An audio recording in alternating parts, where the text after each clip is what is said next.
बच्चों, प्रेरणा महाविद्यालय से मैं हिंदी की प्रवक्ता डॉक्टर प्रशांतिनी आप सब लोगों को सेतुबंध कार्य के क्लास में स्वागत कर रही हूँ। तो चलिए आज हम इस सेतुबंध कार्य के क्लास में आपके पाठ्यक्रम को लेकर बातें करेंगे और साथ ही साथ प्रश्न पत्रिका के नमूना। आपका पाठ्यक्रम जो है साहित्य वैभव नामक शीर्षक से मिलता है, तो वहाँ आप 4 सोपानों को पढ़ोगे। प्रथम सोपान गद्य भाग, जहाँ पर 10 पाठ आप पढ़ोगे। द्वितीय सोपान जो मध्ययुगीन और आधुनिक काव्य भाग का है। मध्ययुगीन के 5 कविताएं और आधुनिक के 8 कविताओं को आप पढ़ोगे बच्चों। और तृतीय सोपान जो है अपठित गद्य भाग, जहाँ पर 6 कहानियां आप पढ़ोगे। चौथा सोपान व्याकरण और अभ्यास पुस्तिका। तो चलिए अब एक एक करके आपके पाठ्यक्रम के सोपानों को लेकर हम बातें करेंगे। तो पहला सोपान जो है गद्य भाग, जिसमें पहला पाठ जो है मुंशी प्रेमचंद जी द्वारा लिखित बड़े घर की बेटी, स्वामी विवेकानंद द्वारा लिखित युवाओं से। दूसरा पाठ है हरिशंकर परसाई जी द्वारा लिखित निंदा रस, तीसरा पाठ। और महादेवी वर्मा जी द्वारा लिखित बिंदा, यहाँ चौथा पाठ है। और आगे आप शांति स्वरूप बौद्ध द्वारा लिखित बाबा साहेब अम्बेडकर जी के जीवन के बारे में पाठ के रूप में पढ़ोगे बच्चों। और आगे डॉक्टर यतीश अग्रवाल द्वारा लिखित विज्ञान और हृदय से जुड़ा हुआ पाठ दिल का दौरा और एंजाइना पढ़ने को मिलेगा।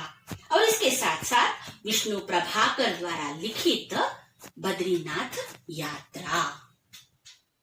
और आगे आप पढ़ोगे विवेकी राय द्वारा लिखित नालायक पाठ को। और इसके साथ साथ वासुदेव शरण अग्रवाल द्वारा लिखित राष्ट्र का स्वरूप। और आखिर में ओम प्रकाश आदित्य द्वारा लिखित रिहर्सल नामक एक एकांकी को गद्य भाग में आप पढ़ोगे बच्चों। दूसरा जो सोपान है वो मध्यकालीन और आधुनिक दोनों कविताओं से मिश्रित है।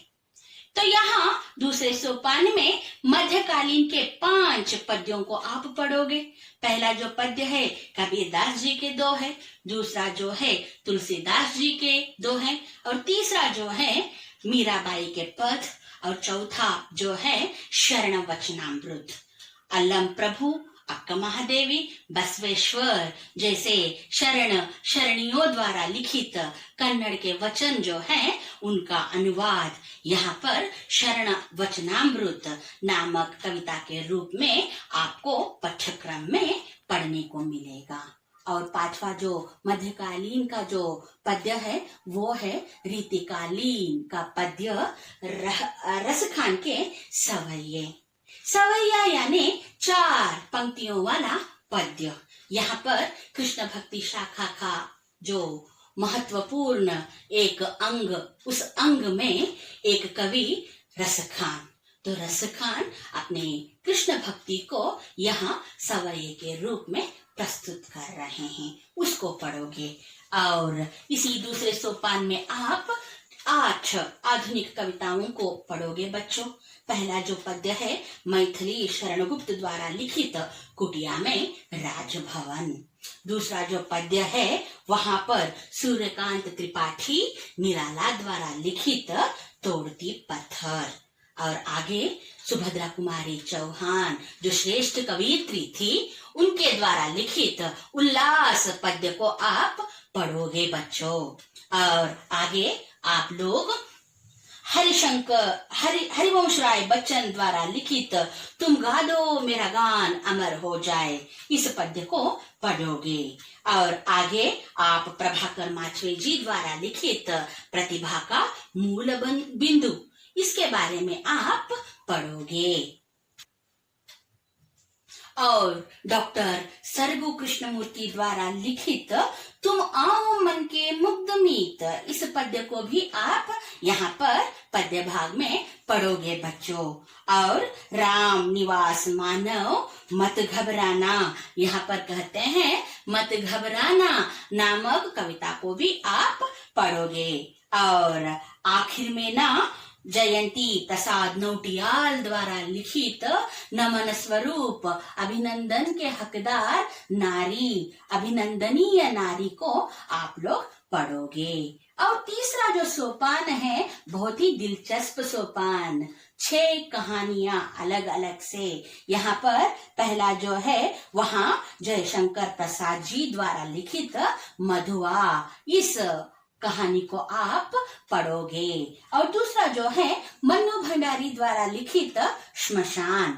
और तीसरा जो है भीष्म शाहनी द्वारा लिखित खून का रिश्ता। और जयप्रकाश करदम जी द्वारा लिखित शीतलहर। और सुशीला ठाक बहोरे द्वारा लिखित सिलिया। और अंत में अमरकांत द्वारा लिखित दोपहर का भोजन। ये सब आपके साहित्य वैभव के 3 अलग अलग से सोपान है बच्चों।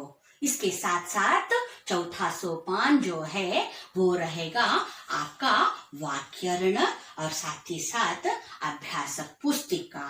तो एक एक करके इन तीनों सोपानों में जो पाठ, पद्य और कहानियां हैं, इनको लेकर हम आने वाले दिनों में क्लास में एक एक करके वार्तालाप करते आगे बढ़ेंगे। आज के इस सेतु बंध कार्य के प्रथम जो क्लास था, फर्स्ट क्लास, इसमें हमने बातें किए आपके पठ्यक्रम जो साहित्य वैभव कहलाता है इसके बारे में। तो आगे मैं आप लोगों के साथ आपके प्रश्न पत्रिका को लेकर आपसे कुछ वार्तालाप यहाँ पर मैं करना चाह रही हूँ बच्चों। आप और मैं अब मिलकर प्रश्न पत्रिका के नमूने को लेकर हम बातें करेंगे। अब तक बच्चों हमने बातें की है आपके पाठ्यक्रम को लेकर। तो चलिए इसी सफर को आगे बढ़ाते हुए मैं आपसे आपकी प्रश्न पत्रिका के एक नमूना मॉडल जो है उसके बारे में भी आज बात करना चाह रही हूँ। आपका प्रश्न पत्रिका कुल मिलाकर 6 सवालों से जुड़ा हुआ रहेगा। प्रथम और द्वितीय जो प्रश्न रहेंगे, प्रश्न 1 और प्रश्न 2 गद्य भाग के जुड़े हुए, कुल मिलाकर 25 अंक। तीसरा जो रहेगा मध्यकालीन और आधुनिक पद्य का सवाल, ये सवाल रहेगा 20 अंकों का। और चौथा जो है वो रहेगा अपठित गद्य भाग यानी कि कहानियों का 15 अंक। और 5वां जो है वाक्यरण जो 25 अंकों का रहेगा। और आखिर में अंत में 6ठा जो सवाल है वो रहेगा रचना से, क्रिएटिविटी जो आप अंग्रेजी में कहते हो। यहाँ पर आप अनुवाद करेंगे और साथ ही साथ अनुच्छेद पढ़कर उससे आधारित प्रश्नों के बारे में आप लोग पढ़ोगे, सवाल जवाब लिखोगे और साथ ही साथ आप करोगे पत्र लेखन को। ठीक है, तो सविस्तार रूप से यहाँ जो है कुल मिलाकर 100 अंकों का जो एक प्रश्न पत्रिका, जैसे जैसे हम आपके साहित्य वैभव को खत्म करते चले जाएंगे, वैसे वैसे प्रश्न पत्रिका के जुड़े हुए प्रश्नों को लेकर हम आपसे बातें करेंगे, जहाँ पर आप असाइनमेंट को करोगे और साथ ही साथ वहाँ आपके हो सके तो हमारे रेगुलर क्लासेस में पीपीटीज तो वो भी दिखा लिए जाएंगे। तो साथ ही साथ यहाँ हम गद्य, पद्य और अपठनीय जो आपके विभाग हैं आपके साहित्य वैभव के, तो उनको लेकर और अभ्यास पुस्तिका के हर एक सवाल जवाब बातें करके हम लिखने के काम करेंगे बच्चों।